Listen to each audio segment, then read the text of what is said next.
ఓం హరి ఓం విఘ్న వినాయకాయ నమః వాగ్దేవై నమః నమస్కారం ప్రార్థయామి కరిష్యే. ఆత్మీయ హిందూ ధర్మ రక్షకులు, సనాతన ధర్మ హైందవ ధర్మకు నా యొక్క ఆత్మీయ మిత్రు బంధువులకి నా యొక్క ప్రణామామి.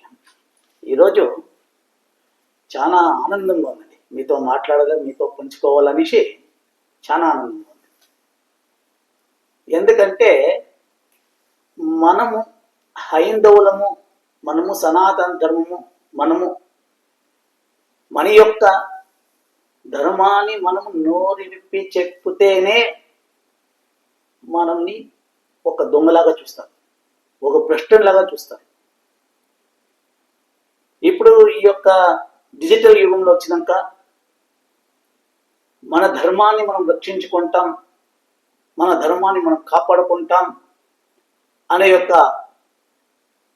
ప్రబలమైన మన యొక్క అందరూ ప్రతి ఒక్కరూ మన ధర్మ రక్షకునికి ఎందుకు ఒక ఆర్ఎస్ఎస్, విశ్వ హిందూ పరిషత్, మళ్ళీ మన విహెచ్పి,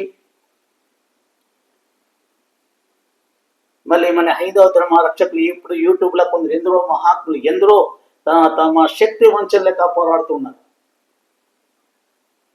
మన భారతదేశంలో మన చట్టం ఎలా వచ్చిందంటే ఇంగ్లీష్ వాళ్ళు చేసిన ఒక దురాక్రమ, ఈ ముస్లిం చేసిన దురాక్రమము, మళ్ళీ మన దేశంలో మన రాజకీయ నాయకులు చేసిన దురాక్రమం. ఏంటి దురాక్రమం అంటే చూడండి, మన దేశంలో మన హైందవ ధర్మంలో మన దేవాలయాల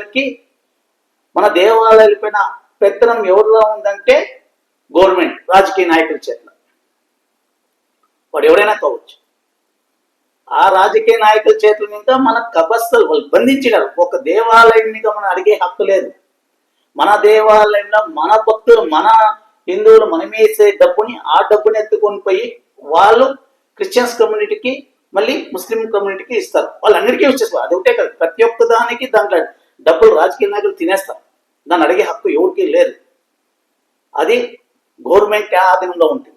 అదే ఒక చర్చ్ కానీ ఒక మసీదు కానీ గవర్నమెంట్ ఆధీనంలో లేదు. ఇది ఎన్నో సంవత్సరాల ఇంకా దీని గురించి పోరాటం చేస్తూనే ఉన్నారు.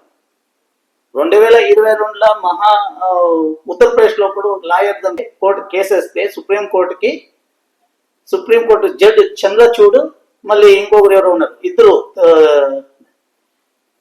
ముగ్గురు సదస్సులు. దానికి ముగ్గురు సదస్సులు హిందూ వాళ్ళే. ఉత్తరప్రదేశ్ ఆయన పేరు బాగుంది. ఆయన కోర్టుకి ఆర్గ్యుమెంట్ అంటే ఈ తరా మా యొక్క దేవాలయాన్ని మేము సంరక్షించుకుంటాము, మా దేవాలయం మేము కాపాడుకుంటాము. ఇప్పుడు హిందూ ధర్మంలో మా దేవుడు మేము కాపాడడం మాకు అధికారం లేకపోతుంది. అదే ముస్లిం ధర్మంలో కానీ ఒక క్రిస్టియన్ ధర్మంలో ఉంది కదా, మాకెందుకు హక్కు లేదు. దీని గురించి మేము కోర్టు కేసేస్తే చంద్రచూడ్, ఇద్దరు న్యాయమూర్తులు, జడ్జిలు ఏం చెప్తారంటే దీనికి మాకు సంబంధం లేదు, ఇది కోర్టులో మీకు ఒక రాజ్యాంగం ఉంది, మీ యొక్క రాజ్యంలో అంటే మన ప్రధానమంత్రి కానీ వీళ్ళు కానీ మీరు మాట్లాడుకొని మాకే దీనికి సంబంధం లేదు అనేసి ఆ కేసును అక్కడికే, అంటే కేసు పైన కూడా ఎత్తుకోరాలేదు. దీని తగమైన లాయర్లు, జడ్జిలు దీనికి తగమైన ఉంటే వాళ్ళు దాని గురించి విశ్లేషణ చేసి దీనిపైన మళ్ళీ రీఓపెన్ చేయాలని కోరుతూ ఉన్నారు. ఇప్పుడు నీకు ఇంత చెప్పే కారణం అంటే ఈ రోజు చాలా సంతోషంగా ఉంది. ఎందుకంటే హైందవ శంకారవం అనేసి ఒక నెల రోజులు ఇంకా ఈ యొక్క ఆంధ్రప్రదేశ్లో విజయవాడలో ఈ యొక్క హైందవ శంకారవం చేయాలనేసి చాలా మన హైందవ ధర్మ రక్షకులు, సనాతన ధర్మ రక్షకులు, మళ్ళీ అప్పుడు చెప్పిన బజరంగ దళ్, విశ్వ హిందూ పరిషత్తు, ఆర్ఎస్ఎస్ మరియు ఎందరో మహానుభావులు ఈ యొక్క దీనికి పోరాడి కష్టపడి విజయవాడలో 5వ తేదీ తెల్లవారి దీన్ని మన సనాతన ధర్మ రక్షకులైన సన్యాసులు ఉండొచ్చు, పీఠాధిపతులు ఉండొచ్చు, మళ్ళీ పెద్ద ఒక సంస్థానాన్ని నేర్పుతారు కదా కొందరు స్కూల్స్, అట్లంతా మన సనాతన ధర్మం నేర్పే స్కూల్స్ నేర్పాళ్ళు అందరూ చేరినారు. ఇప్పుడు మీరు యూట్యూబ్లో హైందవ శంకారవం చూస్తున్నారంటే పూర్తి అక్కడ ఎలా వచ్చింది, ఏం చేస్తారు. మీరు విజయవాడలో 5వ తేదీ జరిగినది మీరు చూస్తే ప్రతి ఒక్క రాజకీయ నాయకునికి, ప్రతి ఒక్కరికి నిజం చెప్పాలంటే ఉచ్చిపోసుకుంటాడు.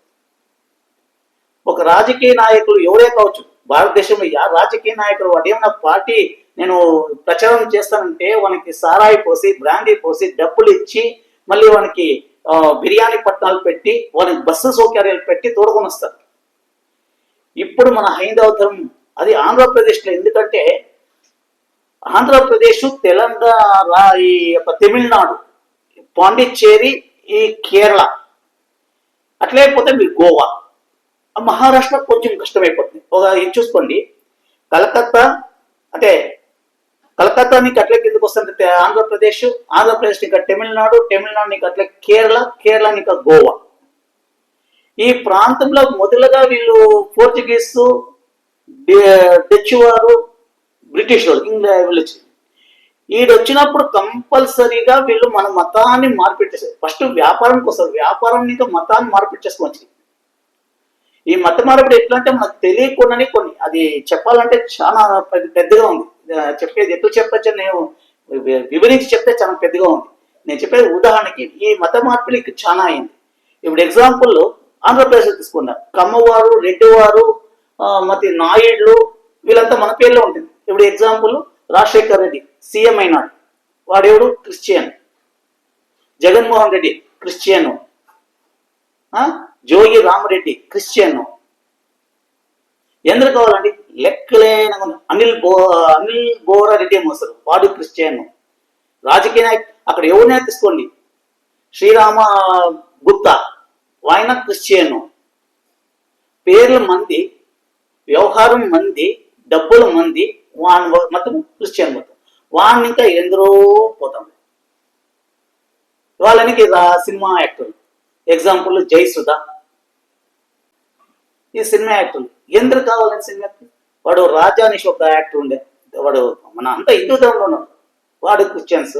అంటే డబ్బులకు ఎగబడి వాళ్ళ యొక్క అంటే వాళ్ళ కష్టానికి ఏమో చెప్పి వాళ్ళని మన ధర్మం ఇంకా క్రిస్టియన్స్ ధర్మానికి చేసుకుంటారు, ముస్లిం ధర్మానికి చేరుకుంటారు. ఏఆర్ రెహమాన్ ఇలాంటి వాళ్ళు, వీళ్ళొక్కరు చేరే కాకుండా మన జట్లో ఉండే వాళ్ళందరినీ వాళ్ళు బంధు బలగాలంతా చేర్పించుకుంటారు. మన ధర్మాన్ని దినదినానికి దిగజార్చే ప్రయత్నం చేస్తున్నారు. కానీ ఈ పరిస్థితిలో మన వాళ్ళు మీరు చూడండి, హైందవ శంకారావం విజయవాడ వాళ్ళు చేసినప్పుడు ఋషులు, వీళ్ళు సన్యాసులు, వీళ్ళంతా చేరినప్పుడు ఎందరో చేయండి. మీరు దాన్ని చూస్తే, మీరు యూట్యూబ్లో చూస్తే మీకు తెలుస్తుంది. హైందవ శంకారావం విజయవాడ అని వేస్తే మీరు వచ్చేస్తుంది అట్లా. ఇప్పుడు ఎవరు కొందరు చూసింటారు, చాలా మంది మీరు చూసింటారు. చూసినా కూడా దీన్ని తెలుసుకోండి, ఒక ప్రపంచం చెప్పాలంటే సముద్రంలో అలలు వచ్చినట్లు వచ్చినారు జనాలు. మేము దాని అనుకోండి 3 లక్షల జనాలు చేరలేదు అనుకోండి, కానీ నిజం చెప్పాలంటే 8 ఇంకా 10 లక్షల జనాలు చెప్పారండి. వాళ్ళ బస్సులు, గవర్నమెంట్ బస్సులు, స్కూల్ బస్సులు, వాళ్ళ సొంత 2 వీలర్స్ వెహికల్స్ ఒక్కరోజు ముందే చేరుకున్నారు. ఒక స్వామీజీ దాంట్లో మాట్లాడే, శ్రీకాకుళం నీకు వచ్చినాడు ఆ స్వామీజీ, నేను ఒక రోజు ముందే వచ్చానయ్యా, ఇక్కడ ఓట్ల ఉండి మళ్ళీ పొద్దున్నే వచ్చాను, నేను వచ్చేప్పటికి జనాలు అంతా నిండిపోయినారు ఇలా అంటారు. అంటే మన హైందవులో చైతన్యం వస్తూ ఉంది. ప్రతి ఒక్కరు చైతన్యం తెచ్చుకోవాలి. మనం వ్యాపారం చేస్తాము, ఇంట్లో ఉంటాము, తింటాము, కొనుక్కుంటాము అనేది కాదు ముఖ్యము, అది అందరూ చేస్తాం. అంటే మన ధర్మము, మన సనాతన ధర్మం, మన జాతి ఉంటేదా మనం ఉంటాం. లేదా గొర్రెలతో మనము రేపు నాడు ఈ పర్లే రేపు ఎలాంటి ఇప్పుడు ఇవి ఈ ప్రేమ వివాహాలు ఎక్కువైంది కదా. ఈ ప్రేమ వివాహంలో మన బిడ్డలు కూడా ఈ రోజు మనం హిందూ పుట్లే, రేపు నాడు యా క్రిస్టియన్స్ యా ముస్లిమ్స్ అది లవ్ చేసుకుని వస్తుంది, ఎప్పుడు పెండ్లు అయితే మనకే తెలిసారు.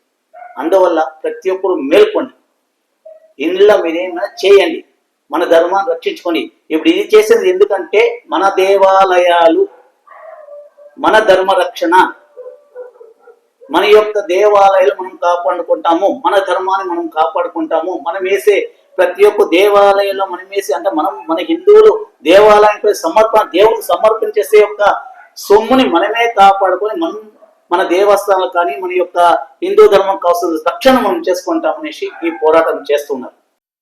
మనం ఒక్క మాట జ్ఞాపకం పెట్టుకుని ఇక్కడి నుంచి ఇంటికి వెడదాం. మన ఆలయాలు, అది చిన్న గ్రామంలో చెట్టు కింద ఉండేటటువంటి ఓ అమ్మవారి సన్నిధి అయినా,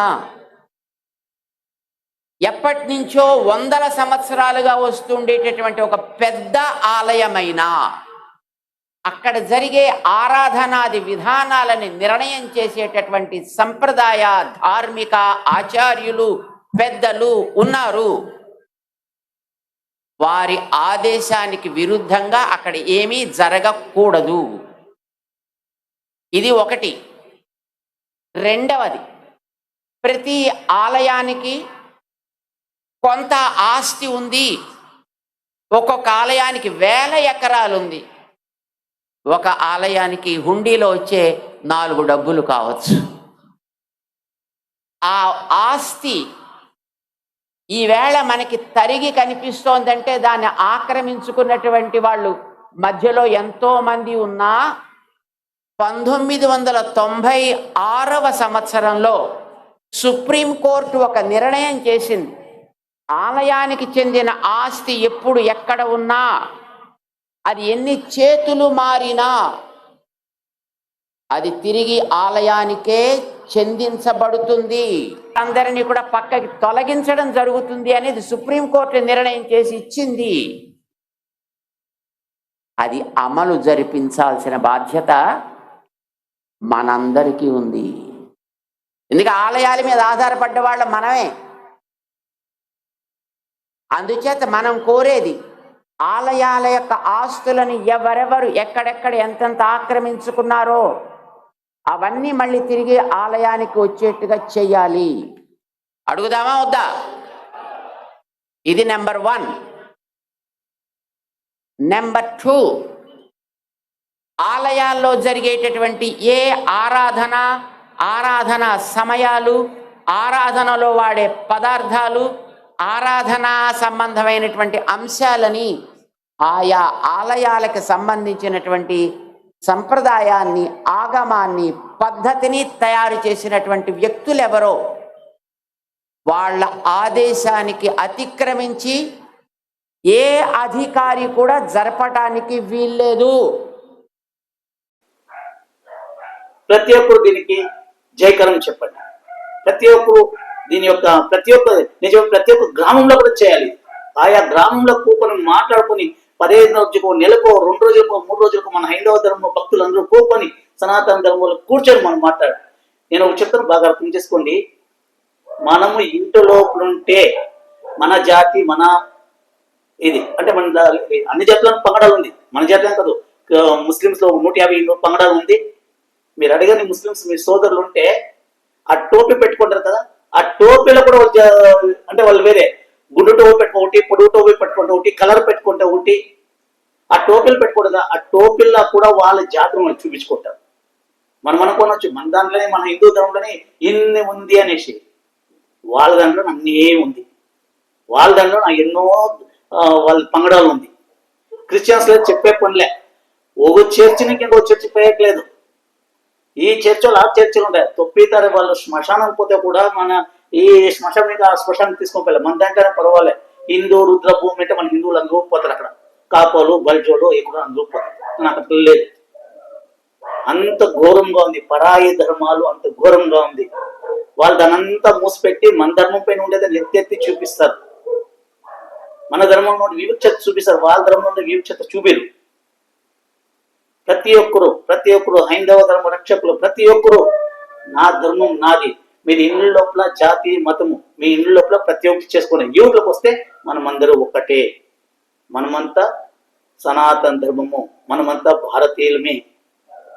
మన ధర్మ రక్షణ మనం కాపాడుకుంటాం. ప్రతి ఒక్కరు నిజంగా ఈ యొక్క హైందవ శంఖారావం చూడండి. చూస్తే మీరే పులకరించిపోతారు. ఏమి మన వాళ్ళు ఇంత చైతన్యం వచ్చిందా? మేము ఊహిలేదండి. 8 ఇంకా 10 లక్షల జనాలు చేరడం ఇప్పుడు చెప్తున్నారు. లేదు 7 లక్షలు అంటున్నారు. వద్దండి, మాకు 5 లక్షలే చేరినండి. వాళ్ళు సొంతం డబ్బులు వేసుకుని వచ్చి ఈ యొక్క ధర్మంలో పారాయణడు. వాళ్ళు చెప్పిన స్పీచ్ వినండి. అనంత శ్రీరామ్ చెప్పిన స్పీచ్ వినండి. మన మైసూరు వాళ్ళ పేరు సచ్చిదానంద గణపతి స్వామీజీ చెప్పిన స్పీచ్ వినండి. చింజియా స్వామీజీ చెప్పిన స్పీచ్ వినండి. మళ్ళీ వేరే వేరే వాళ్ళందరూ మాట్లాడినారు. ఆ ఫుటేజ్లో మీరు చూసి ఆ స్పీచ్ వినండి. మనలో కూడా ధైర్యము, మనలో కూడా రక్తం ఉంటే, చీమ రక్తం ఉంటే మనలో కూడా చాలా చాలా చాలా మురుగుతుంది. ఆ మురుగునప్పుడు ఎట్లా ఉంటుందంటే ఎవడైనా దొరికితే అక్కడక్కడ అడ్డడంగా చంపేస్తామా అనిపిస్తుంది. అంటే మన ధర్మాన్ని మనం రక్షించేదానికి ఎందుకైనా పోరాడతాం, ఎందుకైనా సిద్ధం పడతాం, ఎంతకైనా సాధిస్తాం. జై శ్రీరామ్.